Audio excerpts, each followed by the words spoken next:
So I now have to juggle several bits of IT all at once.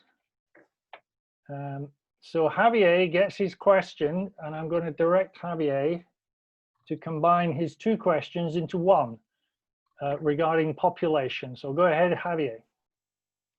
Okay, well, thank you very much for such a lovely speech.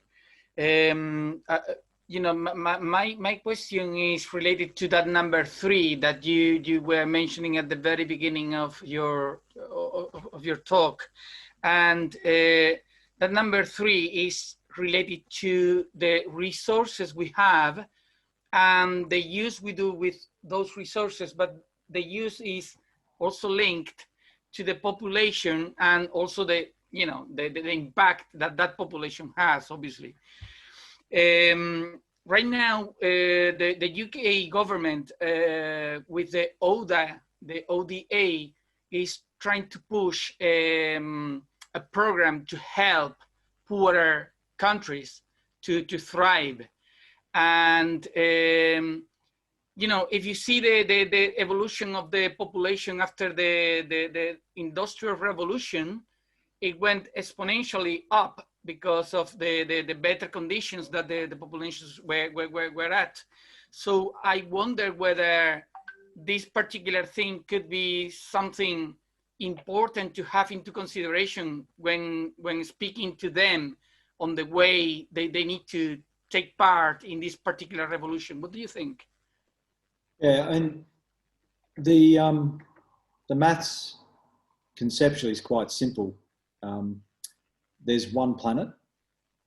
It's about the only thing my 300 scientists are comfortable my saying publicly without being peer reviewed. I can say, yep, there's only one planet, there's not a second one. So then the maths becomes very simple. It's what's the impact on average that each individual on the planet takes or has on the planet by the number of people we've got. And I think that's important. So in a way, well, you can have whatever population you want, but the more population you have, the less on average each person can have an impact on the planet. So therefore, I do think it's very important that when any nation is helping another nation, to be helping it develop in a way that is lower environmental impact. So, you know, there are obvious things there. The wealth of OECD countries has largely been built, well, it's been built on a number of things, but in terms of energy, it's been built on high carbon energy. So in development assistance, we need to be helping other nations leapfrog that, and go straight to renewables. You know, the recent experience which everybody's talking about, patterns of work. If a country, for example, not got much of a services sector and has an ambition to grow and develop that, how do you build in patterns of work, living and moving around that are very low environmental impact? And again, it's a good systems thought because there are pros and cons. And I know, you know, with my own workforce, and we'll all have this, there are challenges in the lockdown because we haven't set society up from scratch to think about this. But lots of people will talk about the family benefits they've had from being at home. Now, there are other sides of it.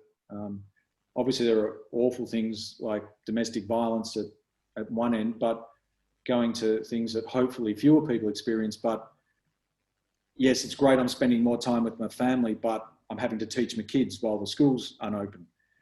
Now, if we have time to plan those things, and if we're helping other countries develop those sort of systems, there are ways to design much less moving around to produce services sectors that can make schooling, spending time with family, doing the job you need to do to run a services business come together much more if you can design them from scratch. So I think in whatever work you're doing with anyone else, whether it's a richer country and a poorer one, or one community another, or a business to a business, or a regulator with a business, always be thinking about how can you help people design for the future, not design from the past that you've had. Thank you. Okay, Terry. One of our members is Dave McGrath. He's a man full of innovation ideas. He has a question about who does he talk to in SEPA. So over to you, Dave.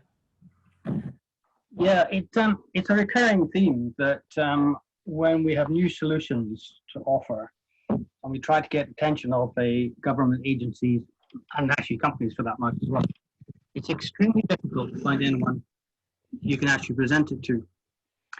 So, for example, just on my desk just now, I've got a device which we think may deal with COD and BOD directly from the discharges from factories. But we need to speak with someone in SEPA to understand the broader issues. But the solution we have, I think, is actually quite innovative. But we have no idea where to start and who to speak. So,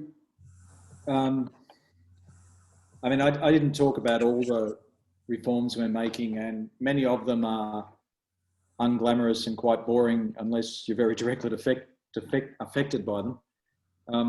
So we're bringing in a system of relationship management. If you're an organisation that has more than occasional interaction with SEPA, you will have one contact point. And now that won't be the person who'll deal with all the time. They'll just, if you have a question like yours, you can say, look, we've got this innovation, we think it could make a contribution. Can you organise the right meeting for us in SEPA? So that will take us a couple of years. You know, we've started with it. It'll take a couple of years to embed. The other thing we're trying to do is streamline our traditional processes. So having a SEPA permit or licence is it's the most traditional EPA service, I guess. So if we were McDonald's, that'd be our Big Mac and fries. So you get a license. Now, a lot of these licenses are, 40, 50 page documents. And they were right to be 40 or 50 pages 10, 15 years ago. But actually what we're trying to do is go through those licenses and permits for the 33 sectors we regulate and get them down to 4 or 5 pages. Just specify the outcomes. Don't tell the business all the prescription of how to do it, and then spend time helping people get there. Now, if we can make that sort of reform, we will free up our time churning statutory processes, which were right for that phase 1, and free up people who can have the sort of discussions that you're saying you would like. Now, again, I'll always be straight and honest about this. I just can't flick a switch and make that happen.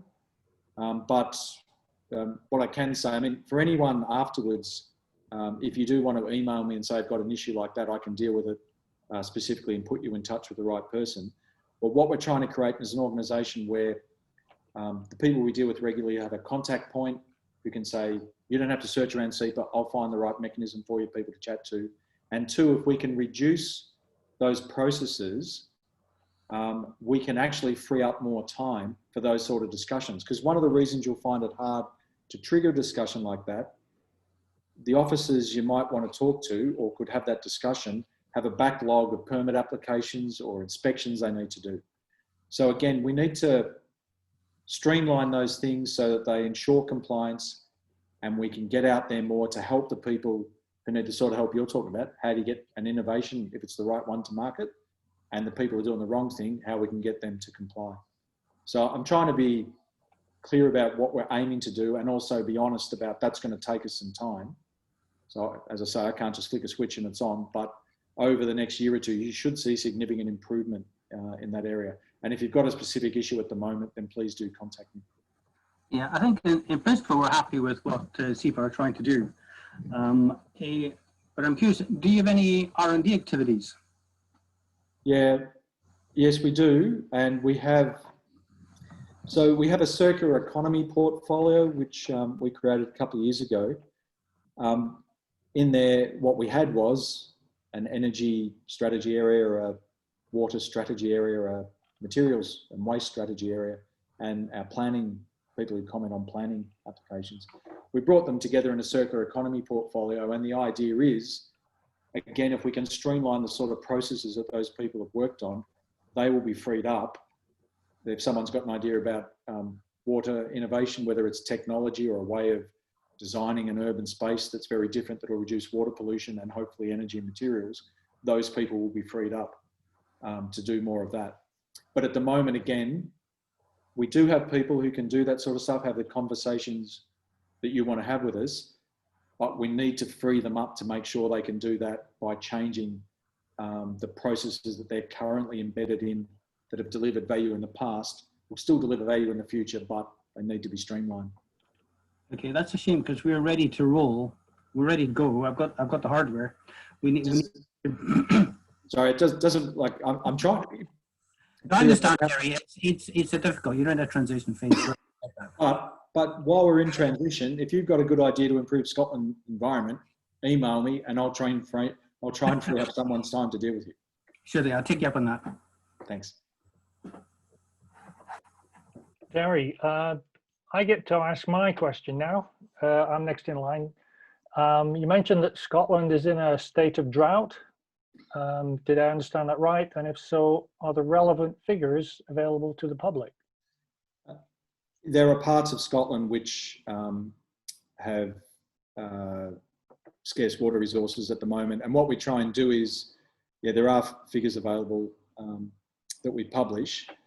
We actually try and get out ahead of droughts to say, you know, levels in rivers or lochs are low. And then we're not at drought levels yet, but, you know, rainfall projections may be that we're entering drought conditions, because that gives people time to conserve water and plan for it.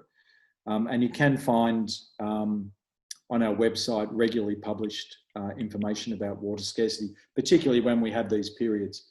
So I'm just actually having a look to make sure I've got that right. Yeah, there is information published online on a Friday, and we share that on social media. So you should be able to find that on our website. There's also an article in the Times we're hoping coming out next week on drought. Okay, Terry, appreciate that. Thank you.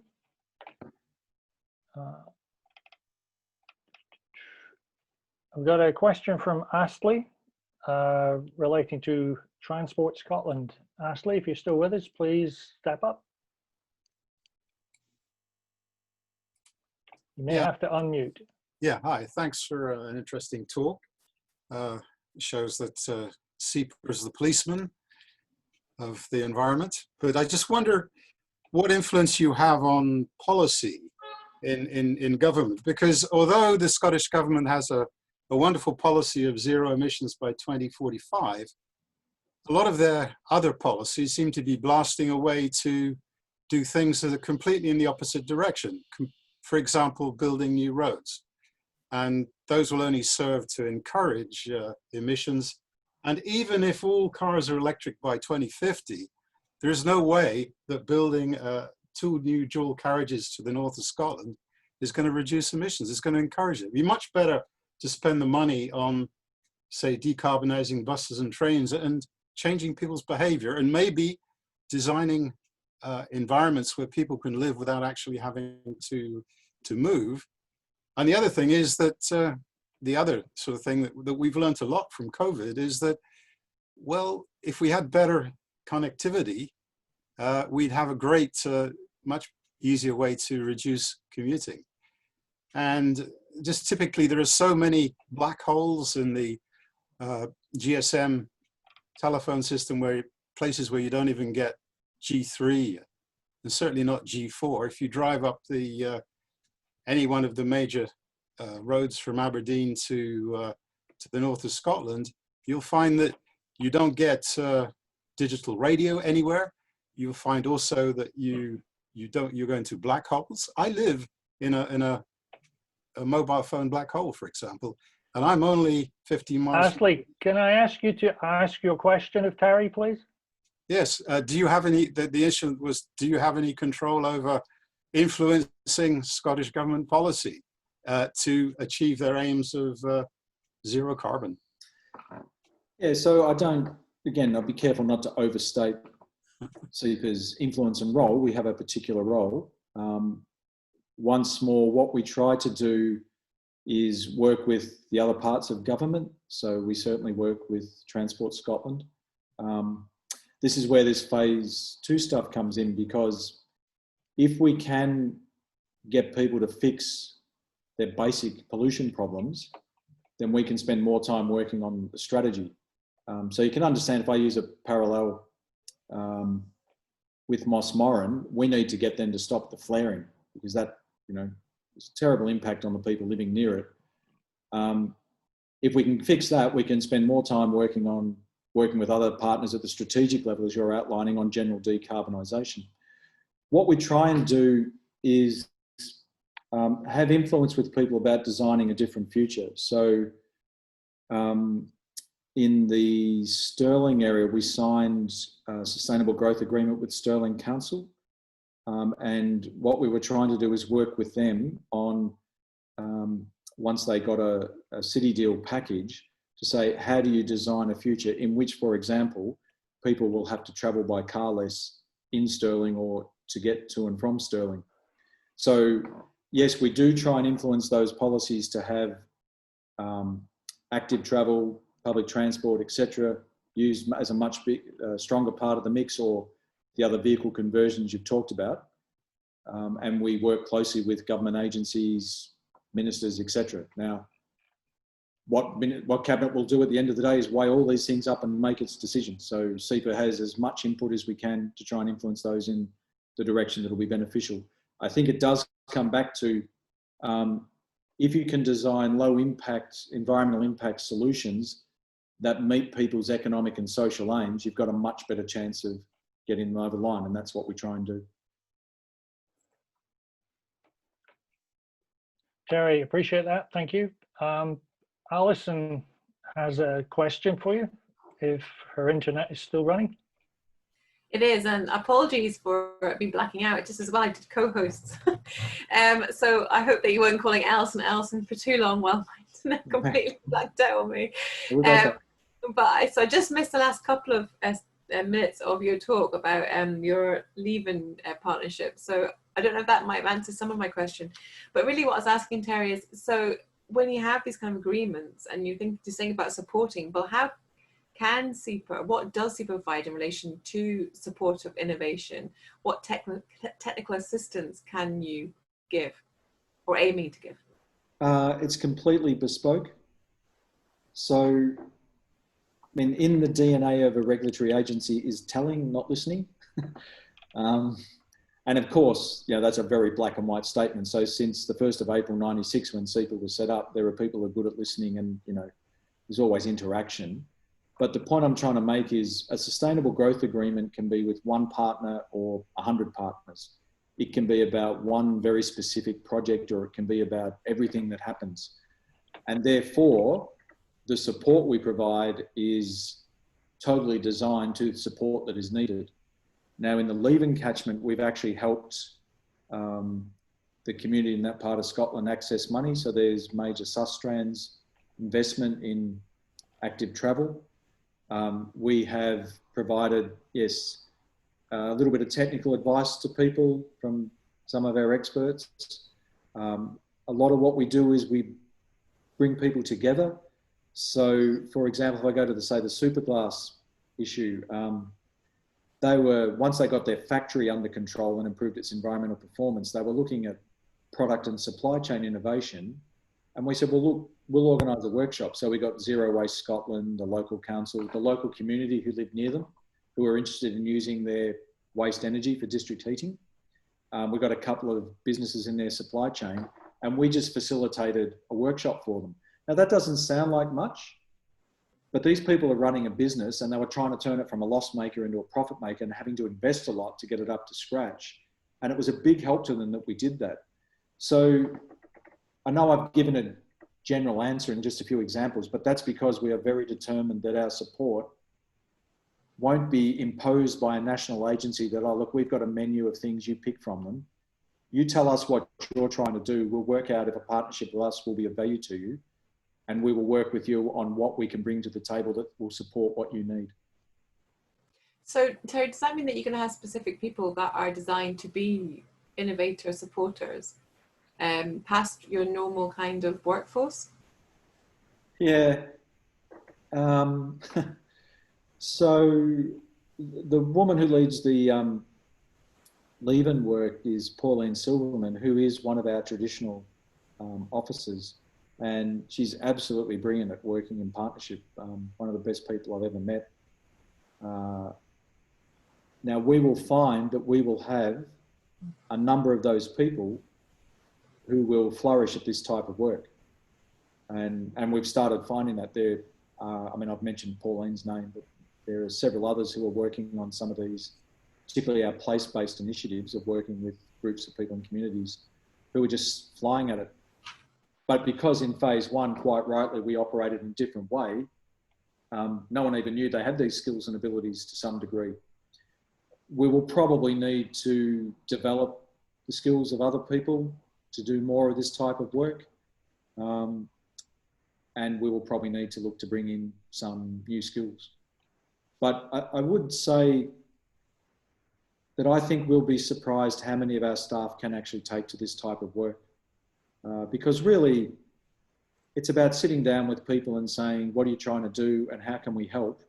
And how can we be a bit more creative in bringing to the table what might help? Sounds pretty easy in concept, can be a bit difficult, but I think we have people who can do it, and we'll probably have more than we suspect. Okay, thanks, Terry. Okay, Terry, I have a question from Carla Mayer, and I'm sure I've pronounced that wrong. She has a question about fishing vessels. Carla, if you're still with us. Hey, that's actually pretty close to the accurate pronunciation. All right, good. So yeah, I was wondering, during lockdown I read that there was a couple of foreign fishing vessels trawling inside Scottish conservation areas. And I'm just not quite sure who's responsible for regulating that and whether it can even be regulated. Not SEPA unless, I mean, our regulatory role is really in relation to pollution. So if they were, for example, discharging wastewater from their vessel that wasn't in line with discharge limits, then we might be able to take some action. But it'll be more organisations like Marine Scotland. If they're affecting habitat where they're operating, then it might be Nature Scot, which until recently was called Scottish Natural Heritage. And depending what they're doing, you know, it might be the Harbour Authority, but Marine Scotland would be the main body that would regulate them. Okay, thanks. And I have a question from Roy. You may not be familiar with this, Terry, but I'll let Roy ask his question. Very local one. Roy, well, it's actually Roy's iPad. Right. Is what it's called. I assume you know who you are.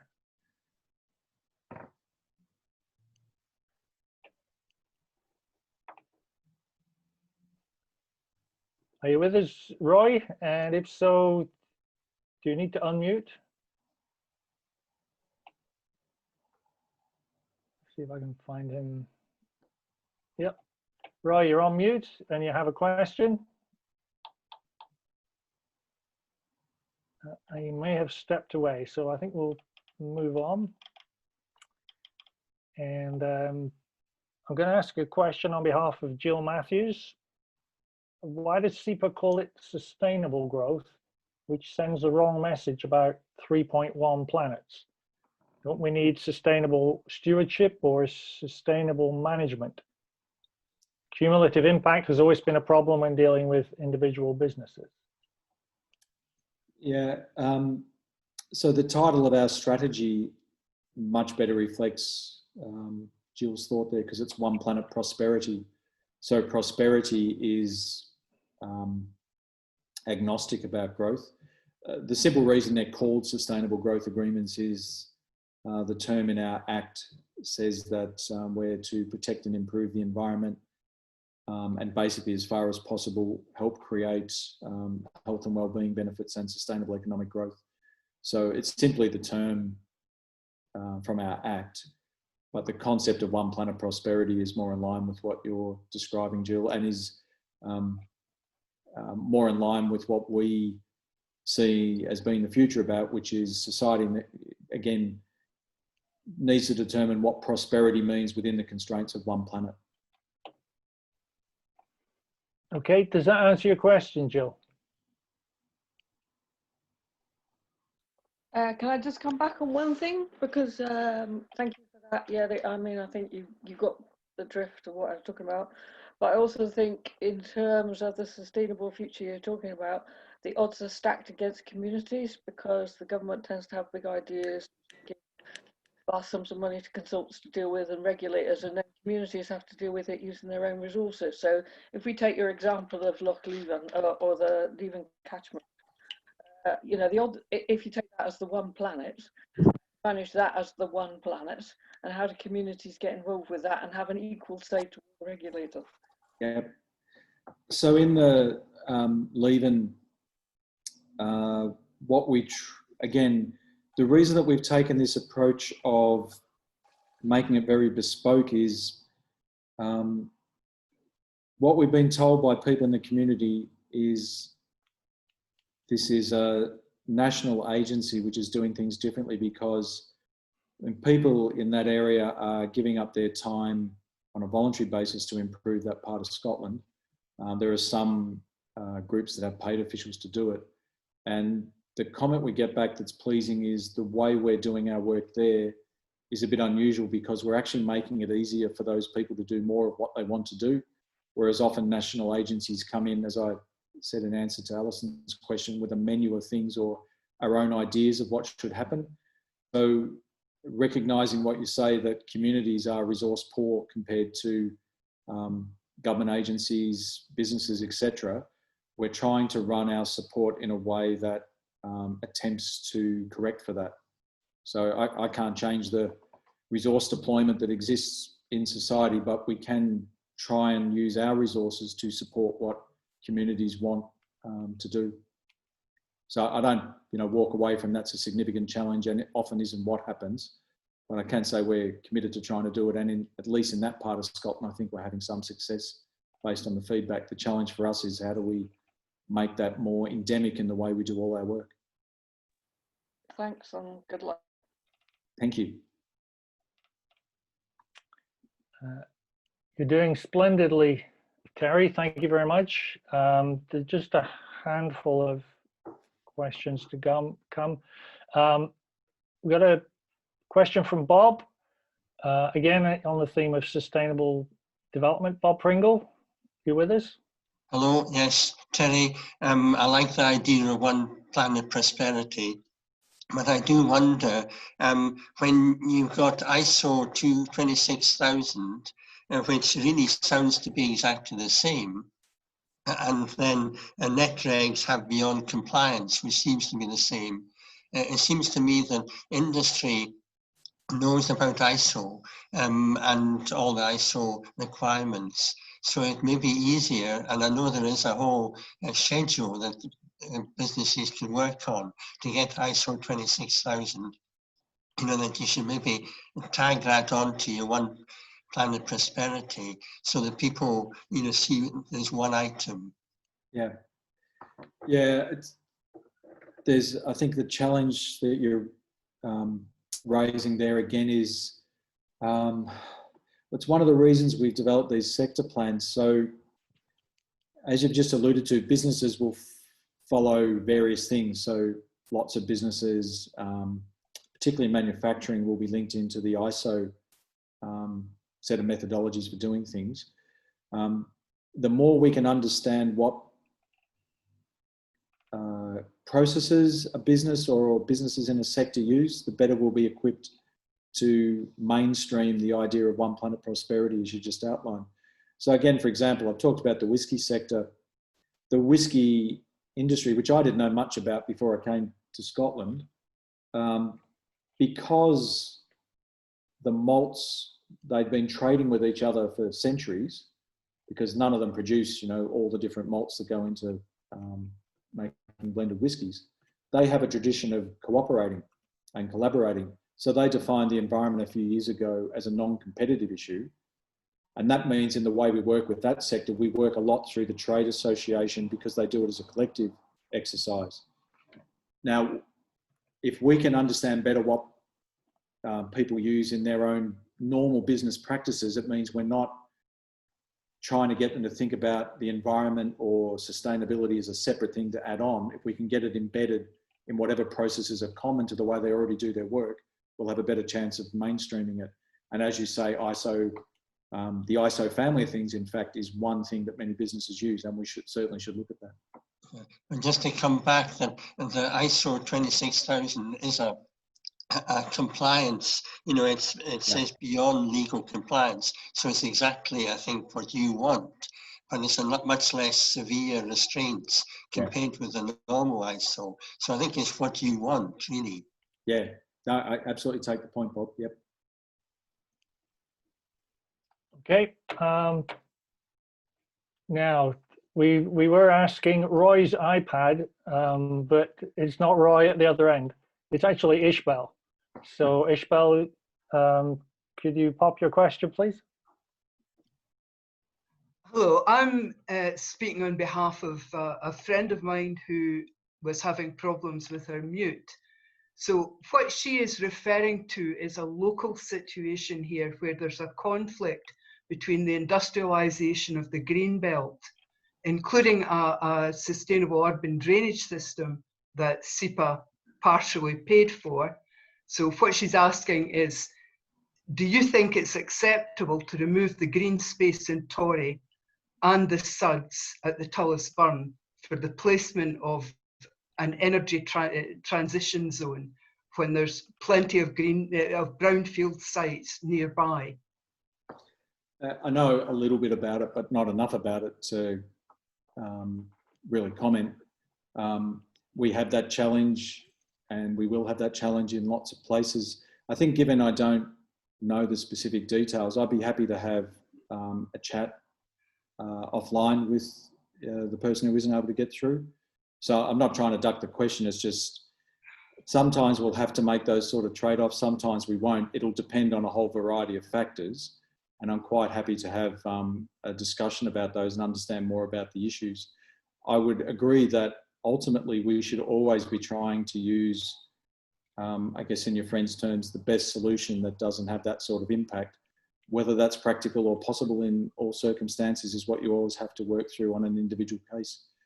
So again, without knowing much about the detail, I'm happy to have a further discussion about that. Would it be possible for my friend to get in touch with you with a full account of the situation? Yeah, absolutely. And you can do that through this group. I'm happy for someone to contact me through Alison or Jeff, etc.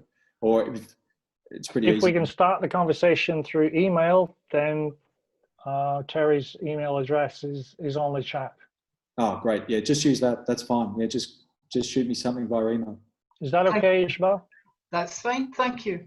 Yeah, it's a generous offer, Terry. Thank you. Can I just come in quickly because I know something of the situation? I have talked with the council on this very matter in relation to their net zero plan, and it's not a done deal yet. And I think they are very aware that it's something that they don't want to do is actually take away carbon sinks. So the Greenland and the burns and suds and stuff like that. So I'm hopeful that there's a solution there for the community, and it's something that I will be working on with the council in that very area, to ensure that as much as possible when we're looking at the solutions, that the solutions protect the Greenland and green space and the burn and everything like that. But Ishbel, I can talk to the group about that. I'm part of the net zero delivery unit for the council, and that's very much what I aim to bring in is community engagement right from the start and community deliberative democracy right from the start of this whole process. So so I am hopeful after discussions with them that it's not a done deal yet. Okay, we'll move on from that. I'm going to see if we can wrap up in the next 5 minutes. So if we can't get to absolutely every question, I apologize. I've already drawn the line on new questions. Claire Carden, you have a question about ESOS and ECR reporting. Yes, I If do. you're still with us, go ahead. Yes, I'm here. Terry, I'm interested in this. In work doing energy and carbon assessments for clients needing to comply with the Energy Saving Opportunities Scheme and with the streamlined energy and carbon reporting, most clients, all of them large organisations, want to do no more than comply. I can show them, and I do show them, how they can make big savings. I've shown big charities how to make tens of thousands of pounds of savings in an ESOS assessment 1 year, and 4 years later, when it comes around again, they've done nothing, although those savings were at no cost to them at all.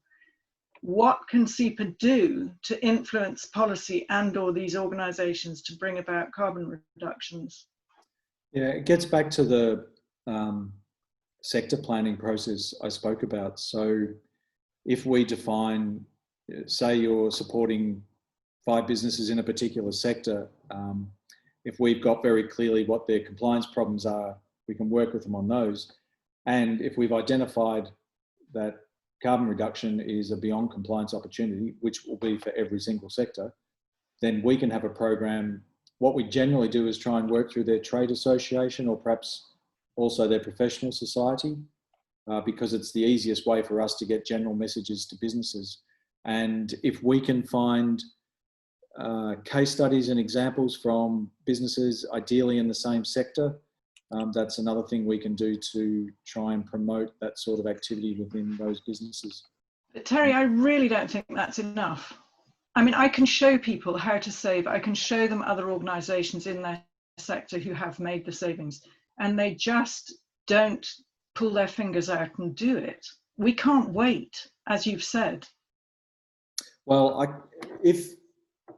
have to be very clear that as a regulator, so it depends exactly what you're talking about. If people are not complying with the law, we can make them, and we can make them do it as quickly as possible. If it's beyond compliance opportunities, we can cajole, we can encourage, we can persuade, but I can't make people do what's beyond the law. Now, some of the things you're talking about could be within the law, and then what we need to do, for example, is go to a trade association as well as the individual business and say, not good enough, you need to improve. What I'd say to that is they are complying because they're having the assessments done, but because the assessments don't require them to take any action at all, they do nothing. They have the assessment, they do nothing. They have the assessment, they do nothing. So again, I'll never be dishonest. Sorry for those of you not sporting fans, but we're like a football referee. We don't make the rules, we apply them. So we can encourage governments and parliaments to change those rules, but we will do everything within our power to try and push people to take advantage of the sort of opportunities you're talking about. But I can't, it would be disingenuous for me to sit here and say, I can make someone do something that the law doesn't require them to do.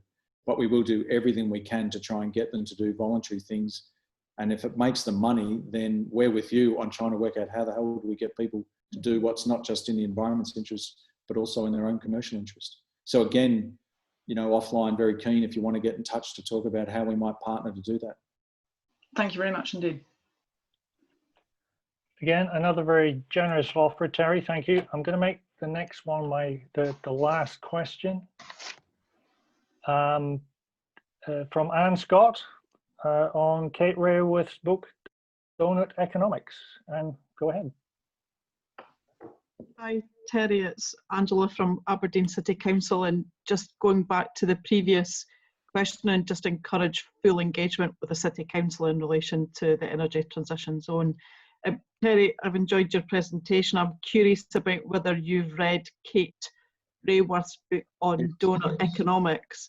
And I guess my question is around how do we start to exercise more challenge about economic growth targets. And again, if you've read the book, you'll understand the point that she makes about the trade-offs, and we need to stop being led by GVA targets. And that's really current, obviously, in the moment of a global pandemic where economic growth is a real concern, but there are, of course, trade-offs. So I'm interested, Terry, in your views on the concepts in the book and whether you see a role for SEPA in the future exercising some challenge around economic growth targets. Thank you. Yeah, I really enjoyed the book, and I'm actually a trained economist, which I try and keep to myself. I haven't practiced it for about 20 years. And her book, if you're not familiar with it, challenges the very foundations of economics as a discipline and the way we run our economies, and says we need a very different type of both economics as a professional discipline and different types of economies. And I've got a lot of sympathy. I think it's one of the landmark books of the last 10 or 20 years.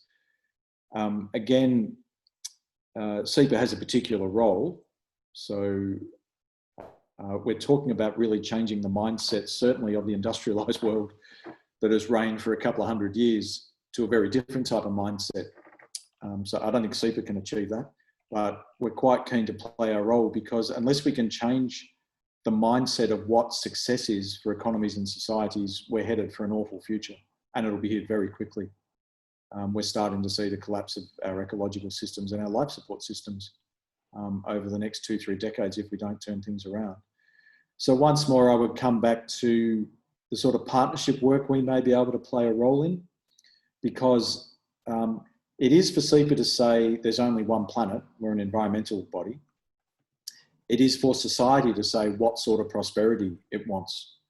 Now, I would like to think, you know, if you were talking about your area, and I've certainly had discussions at CEO level at the council, and the ambitions that exist in Aberdeen and the surrounding area, can we play some role in helping redefine what success is for that part of Scotland and actually trying to deliver it? I'd be quite keen on that. And I think we all have to open our minds to the sort of ideas that are in Kate's book and try and do something practical with them. And if you're not familiar with it, Amsterdam has made donut economics the core of how they're going to come out of the pandemic. And they're quite serious about it. They build it into the core of their decision making. So yeah, again, I agree with you. I think there's a lot there, and it will take a collective effort from all of us to try and implement those sort of ideas.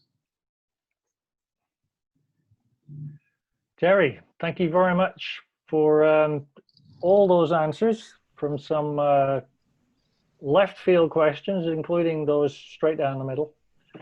I have really enjoyed your presentation and your Q&A session today. I am going to hand control back to Alison now, and all she has to do is flick a switch and hey presto. Just as you're doing that, Jeff, thanks so much for facilitating the questions. And I would just say before you close, Alison, that I know there's some younger people on the call. We're doing a lot of work with the 2050 climate group, where I think probably their main supporter have been since early days. And we're also reaching out to the climate strikers movement. So we think it's very important for us to understand the very strong perspectives that lots of young people have. And I'm basically asking people in both those segments of society to tell us what they want from SEPA over the next 5 to 10 years. So I just wanted to add that point, Jeff. So back to you, Alison. Well, thank you, Terry. I just wanted to add my thanks to Jeff's for a great talk and for a great audience. There's some really interesting questions there. You can read more about the strategy and everything on SEPA's webpage. We do have Terry's email in the chat. I don't know if that's a wise idea or not, Terry, but thank you very much for doing that. You will pay my wages, so you should be able to contact me. Well, that is a good way of thinking about it, definitely. And if you do want, if you do have any more questions and you can't find his email, then you can also get in contact with ACA, and we'll pop you in contact with Terry and SEPA. Just like to say that we do have a couple of events coming up in the next 2 weeks, so please do keep your eye on our social media.